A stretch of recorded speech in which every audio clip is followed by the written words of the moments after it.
What's going on, everyone? It's Mike back again. And before the game, I said to John, I said, look, Everton fans, us in general, after a good result, we tend to get a little bit buzzing, happy. And I said it in the preview.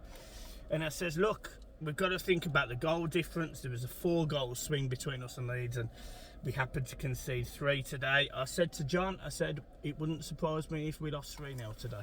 I know it's negative, but at home we've been poor over the last 3 games. You know, we've 3-1 against Fulham, 4-1 against Newcastle, and 3-0 today against Manchester City. A team that is definitely the best in the world, I would argue. Mate, they're a different animal. They're a different animal. And what you were saying, you know, we've come on the back of the Brighton game, 5-1. And as you quite rightly said there, Michael, you know, at home we've struggled. We'd won 1 away game before we played Brighton. And then all of a sudden everyone's cock a hoop when we put that performance in. I don't want to sound, well, I am sounding negative, but we had 3 games to go before today's game. City, Wolves and Bournemouth. The way the results have been going lately, it was sort of a free hit, if you can have a free hit with 3 games to go, in the position we're in. So it's hard to try make people realise how I feel about a free hit, but it's still in our hands. No, I get what you're saying. You're saying it because, you know, irrespective of the amount of games played, you know, Leeds drew yesterday. Yeah. So after 36 games, they're a point behind us. Yeah. You know, hopefully Leicester, you know, I can't believe I'm saying this, but hopefully Liverpool do us a favour. I've never supported Liverpool so much in the last month of my life. But it's embarrassing, isn't it? Yeah. You know, and we've come to this. This isn't a dig at this isn't even a dig at Liverpool. This isn't even a dig at Everton. Like, it's just, you do not want your arch rivals to win games of football for you. You don't want that. And actually, we're going into most games wanting other teams to beat the teams around us. Liverpool probably go a long way to keep their arch rivals up tomorrow. How sad is that? They do. How sad is that? I mean, the only positive is it's not like they can throw the game because they need to win. Well, they need to win if they as want professional Champions League. Footballers, I'd like to think they don't. Well, and I think, to be fair, Liverpool probably win tomorrow. Gives us another lifeline. And I think, looking on to the fixtures coming up, Wolves, Bournemouth, probably got the flip-flops on. They've got nothing to play for. These are the games we've got to win. Or at least, you know... We need 4 points we need out the next 2 games. We need 4 points. We need 4 points. You know, I'm still... It's bold of me to say this. I love your bold statements, Michael. I'm really worried about this. Say it. It's going to be clipped and go viral. I still think we're staying up. I do. No, I do. And a month ago, 3 weeks ago, we were gone. I hated Everton. If Everton were my wife, I'd want to divorce her for what they put me through, what she would put me through. I'd divorce Lisa, I would. We had that glimmer of hope with the Brighton performance, and I know we got the point. I'll marry her. Right, well, you will. Should we put the keys in the bowl and do a wife swap? Right. Don't. Anyway, back to the serious side of this video, because don't ruin it. No, it's sapped. It's still in our hands, as Michael's just said, and I really do believe Wolves, Bournemouth are 2 winnable games. And I know you can go back and people put in the comments, well, we've only won 2 games away all season, blah blah blah. We won 1 and then we win 5-1 at an away game. Wolves are very beatable. But it's not just that.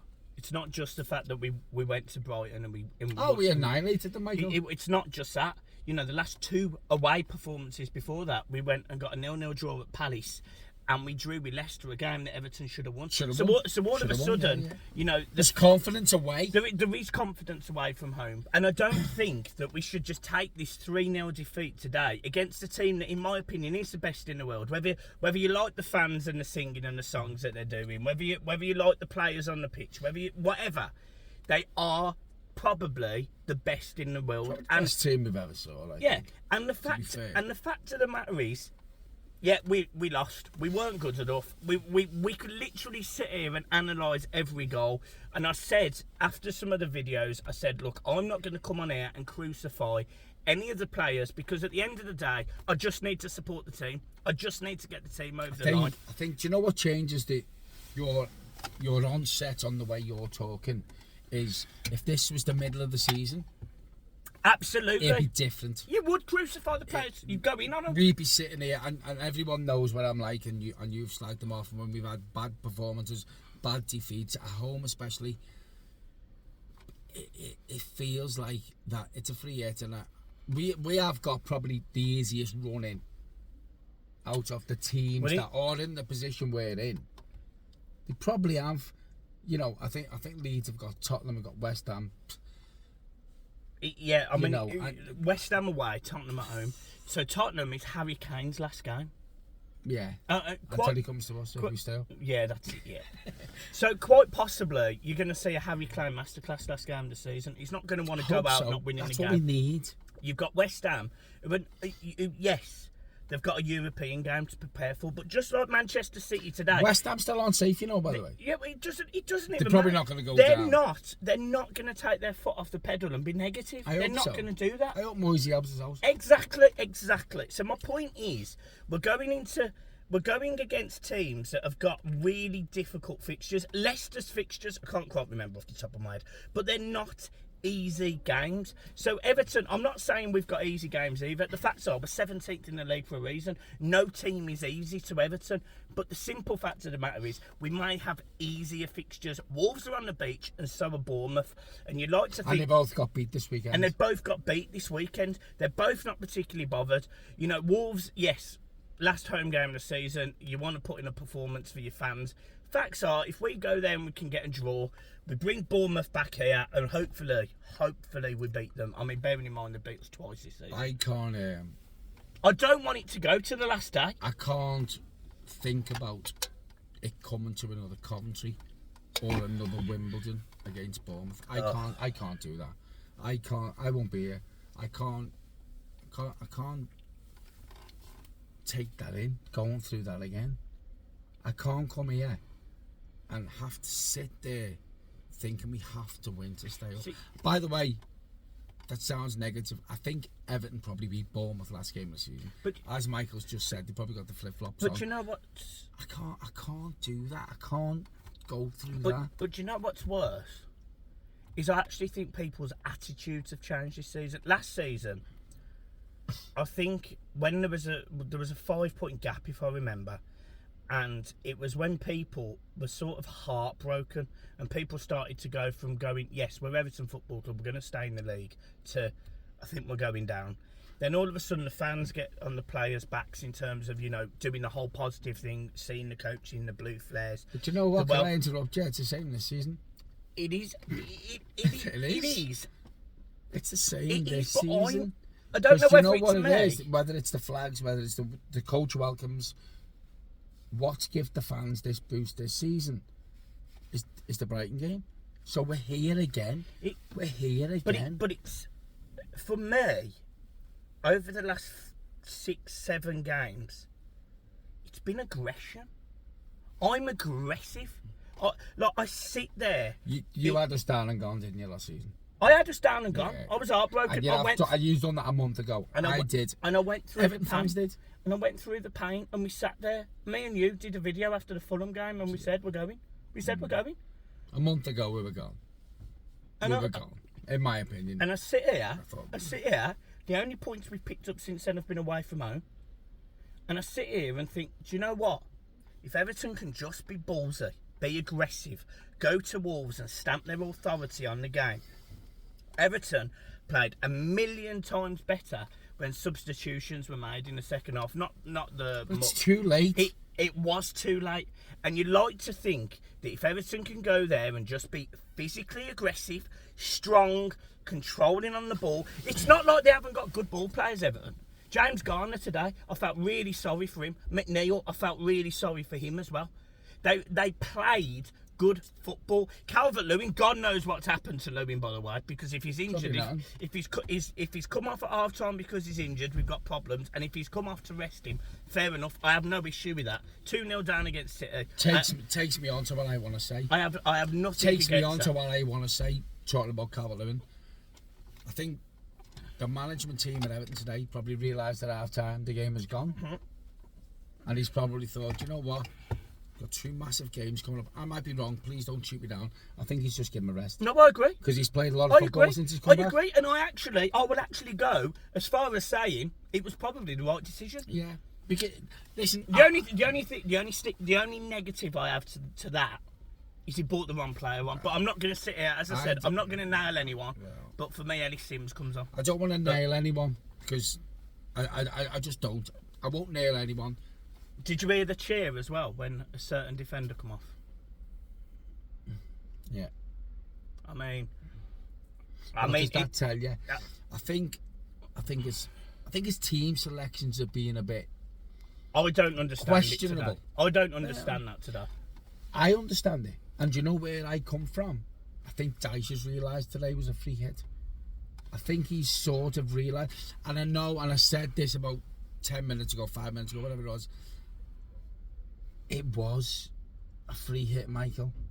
And I think these next 2 games we've got coming up. Listen, we've just played the best team on the fucking on planet Earth. We have the best team probably we're ever going to see, and they keep doing it and doing it and doing it.